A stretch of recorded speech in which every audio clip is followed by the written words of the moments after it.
Hello everyone, आज हम start कर रहे हैं क्लास 7th की आपकी सामाजिक विज्ञान की वर्कशीट नंबर 37। डेट है इस वर्कशीट की 26 Feb 2021। आज की वर्कशीट में आपका चैप्टर ईश्वर से अनुराग, इसे ही हम आगे कंटिन्यू कर रहे हैं।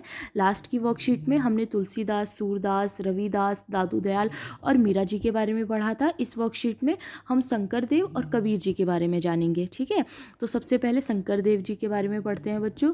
शंकर जी देव जी जो थे, उनका स्थान और समय दिया गया है कि इनका जन्म असम में हुआ था और 15वीं शताब्दी के आसपास। ठीक है, 15वीं शताब्दी के आसपास इनका जन्म हुआ था और स्थान क्या था? असम था।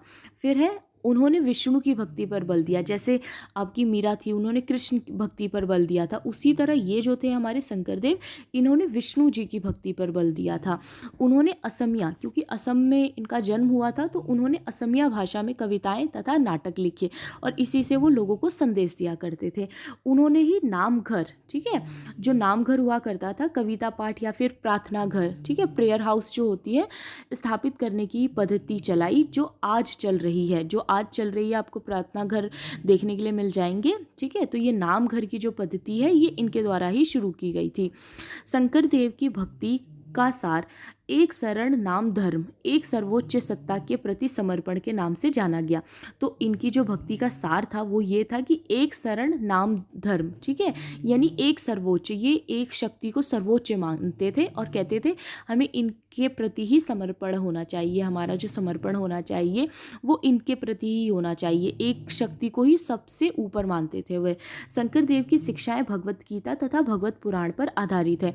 तो इन्होंने जो भी शिक्षाएं दी, जो भी बातें बताई, वो भगवत गीता और भगवत पुराण पर आधारित होती थी। ठीक है, उन्होंने ज्ञान के प्रसार के लिए सत्र, मठों की स्थापना को प्रोत्साहित किया। उनकी प्रमुख रचना कीर्तन घोष शामिल है। तो उन्होंने अपने ज्ञान के प्रसार के लिए सत्र को या फिर जो मठ होते थे, ठीक है, उनकी स्थापना को बहुत ज़्यादा प्रोत्साहित किया। इसके अलावा उनकी अगर प्रथम रचना की बात की जाए तो कौन सी प्रमुख रचना है इनकी? कीर्तन घोष। ठीक है, आप 1 मार्क्स में इसका आंसर याद रख कर लेना कि शंकर देव जी की प्रमुख रचना कौन सी थी। तो कीर्तन घोष, अक्सर ये 1 मार्क्स में एग्जाम में पूछा जाता है, इसलिए मैंने आपको बता दिया। ठीक है, उसके बाद सेकंड है आपका कबीर जी के बारे में। ठीक है, तो सबसे पहले इनका स्थान और समय बताया गया। तो स्थान है आपका बनारस। इनका जन्म बनारस में हुआ था बच्चों, और कब हुआ था? 15वीं और 16वीं शताब्दी के आसपास हुआ था। ठीक है, उसके बाद है, इन्होंने अपने संदेश कैसे दिए लोगों को? तो साखियों और पदों के द्वारा। आपने कई सारी कबीर जी की साखियाँ पढ़ी भी होंगी, आपकी हिंदी की बुक्स में दी होती हैं। ठीक है, तो इन्होंने साखियों और पदों के द्वारा, विशाल संग्रह है इनका, जिससे उनके विचारों की जानकारी मिलती है। उनकी साखियाँ पढ़ के हमें उनके विचारों के बारे में जानने को मिलता है। कबीर के कुछ भजन तथा साखियाँ गुरु ग्रंथ साहिब, पंचवाड़ी और बीजक में संग्रहित एवं सुरक्षित है। उनके काव्य की भाषा बोलचाल की हिंदी थी, जो आम आदमियों द्वारा आसानी से समझी जा सकती थी। तो वो जो भी अपना काव्य लिखते थे, जो भी अपनी साखियाँ लिखते थे, वो हिंदी भाषा में, ठीक है, बिल्कुल खड़ी बोली में लिखा करते थे। उन्होंने कभी कभी रहस्यमयी भाषा का भी प्रयोग किया। तो कई बार वो रहस्यमयी भाषा यानी थोड़ी अलग तरह की लैंग्वेज भी लिखा करते थे। बिल्कुल खड़ी बोली होती थी वो, उसको समझना थोड़ा सा मुश्किल होता है, ठीक है, जिसे समझना कठिन होता है। कबीर के उपदेश प्रमुख धार्मिक परंपराओं की पूर्ण एवं प्रचंड अस्वीकृति पर आधारित थे। तो कबीर जी जो भी उपदेश देते थे अपनी साखियों के द्वारा, अपने भजन के द्वारा, तो वो आडंबरों पे बेस दिया करते थे। ठीक है, जो हमारे समाज में आडंबर चलते हैं, जो हमारी धार्मिक परंपराएं हैं, उसके ऊपर दिया करते थे। उनके उपदेशों में विभिन्न धर्मों की आडंबरपूर्ण पूजा के सभी रूपों का मजाक उड़ाया गया है। जो भेदभाव चलता है हमारे समाज में, ठीक है, आडंबर की जो पूजाएं चलती है, मतलब लोगों के मन में चाहे दूसरों के लिए कितना भी ऐसे बुरा भाव रहे, गंदगी रहे, कुछ भी रहे, लेकिन लोग ऐसे राम राम जपते रहते हैं। ठीक है, तो भगवान का नाम मन में है, लेकिन मन में अच्छाई नहीं है। तो इस तरह के जो लोग हुआ करते थे, इस तरह की सोच रखने वाले जो लोग होते थे, इतना जो आडंबर था हमारे समाज में, उसको लेके उन्होंने कई सारे काव्य अपने लिखे हैं, कई सारी साखियाँ लिखी है। कबीर निराकार परमेश्वर में विश्वास करते थे। निराकार यानी जिसका कोई आकार नहीं होता, तो वो ऐसे परमेश्वर में विश्वास रखते थे। उन्होंने यह उपदेश दिया कि भक्ति के माध्यम से ही मोक्ष यानी कि मुक्ति प्राप्त हो सकती है। हिंदू मुसलमान दोनों लोग उनके अनुयायी थे, तो दोनों ही लोग, चाहे वो हिंदू धर्म के लोग हो चाहे मुस्लिम धर्म के लोग हो, दोनों ही कबीर को बहुत ज़्यादा मानते थे। उसके बाद भक्ति संतों का एक महत्वपूर्ण योगदान संगीत के विकास में था। तो भक्ति संतों का एक बहुत ज़्यादा इम्पॉर्टेंट हमारा योगदान किस में था? संगीत में।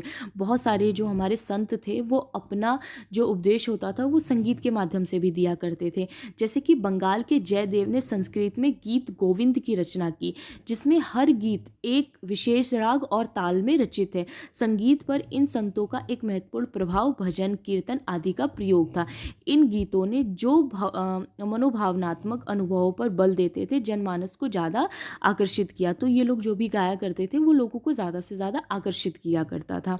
ठीक है, उसके बाद आपके क्वेश्चन आंसर दिए गए हैं बच्चों। जैसे फर्स्ट क्वेश्चन है आपका कि शंकर देव ने कौन सी पद्धति चलाई, तो इसका आंसर होगा आपका नामघर।